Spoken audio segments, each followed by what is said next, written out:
DEF CON is an annual hacker conference, and in my world, conferences tend to be these sort of big sponsored events with elaborate advertisements everywhere. But DEF CON is very unique in that everybody who attends, including press, pays $300 cash to attend. There are no sponsors. It is a fiercely independent spirit on display there. And it had set off, when we arrived, a sort of paranoia in Las Vegas. You know, the word hacker has these dark connotations, and so people were going to elaborate lengths to try to protect themselves from hackers. Everything from cab drivers to the wait staff at a restaurant we ate at were saying that they were turning their phones off when they got in the vicinity of these people. When we got there, we were in fact made to feel pretty welcome, and it turns out that the people in attendance are not the loners, you know, working on behalf of the Russian government, at least none that we saw. People tend to, the tradition there is people coming in who are either employed by big companies helping them to imagine the worst case scenarios that hackers might perpetrate on them, or just independent spirits who do that kind of thing for intellectual curiosity or other motivations.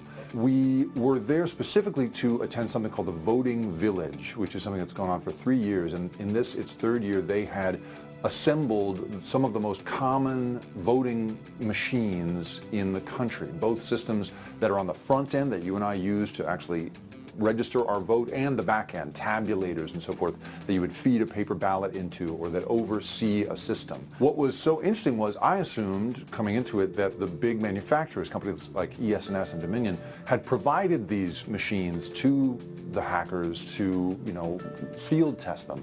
But no, it turns out there's an extremely hostile relationship there, and that ES&S and Dominion and other companies have basically said we don't want to participate, and really have been quite aggressive in saying we don't want to be part of this. So the organizers were reduced to finding these machines on eBay, which right there is pretty terrifying, because it turns out that anybody can buy some of the most common machines in use on eBay. What was really alarming was when you see these hackers, and these are people who've never seen these machines before, have had no practice on them for the most part, come in and engage them, they immediately get into the guts of them. Beyond that, we were seeing Dominion's image cast system. It's a line of tabulators that paper ballots are fed into.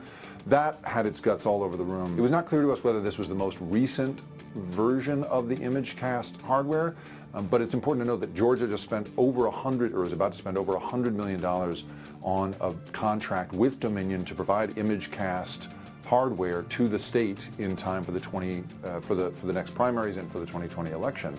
And yet here these kids were who had opened it up. They said, look, you can pop the front off of it, and here's a port you can get into right here. That's easy. You know, all kinds of stuff that you could certainly do within 6 minutes behind a curtain, much less if you had extra time, because any of these were connected to the web, as we discovered a couple of days before. So many of them are. So at the end of the event, Voting Village issues a report, and so we'll be expecting one from them, and they're very transparent about it. I mean, the spirit of this event was transparency, trying to get these vulnerabilities out into the world so that I guess the idea is that the companies will be forced to correct them in some way. The front of each machine was a little post-it that showed off what had been found out by the various hackers. So at one point, you know, the admin password was just sitting there on there, because it turns out that the same admin password, it applies to multiple machines across the room, and those machines were created in the 2000s, which means that they were in fact created so you can't change that admin password.